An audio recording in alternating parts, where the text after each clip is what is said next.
This is the Salford home of Farzana Bagbanan, a people trafficker whose gang exploited hundreds of Iranians with promises of safe passage to the UK.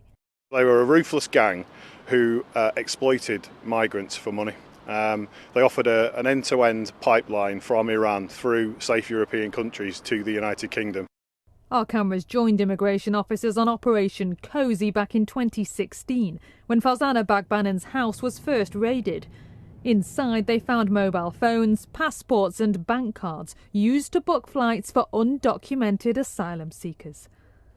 Farzana Bagbanan was arrested but fled the country just days later, and it wasn't until March 2019 that he was extradited back to the UK to face the criminal justice system. Between January 2015 and December 2016, Farzana Bagbanan and his gang were involved in around 260 attempts to reach the UK. Iranian nationals paid thousands for false documents which would enable them to board a flight. But once in the air, those documents would be destroyed.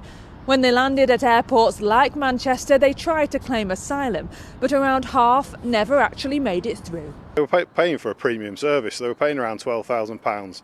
And the crime group would go to great lengths to try and match fake documents to their appearance and give them hints and tips around how to act more Western. And in some cases they offered a sort of no arrival guarantee. So if they were stopped by foreign law enforcement from boarding the plane, they were then given a second and third attempt to reach the UK. They'd send pictures of the shirts and shoes they hoped would give them the best chance of getting through airport security. And whether they made it or not, Farzana Bagbanan and his gang still pocketed at least £170,000. Once caught, he confessed to a criminal business described by the judge as a travel agency for the desperate. His associates Kaveh Sharafat, Machaba Salehi and Mohammed Nadiri were given suspended sentences for money laundering.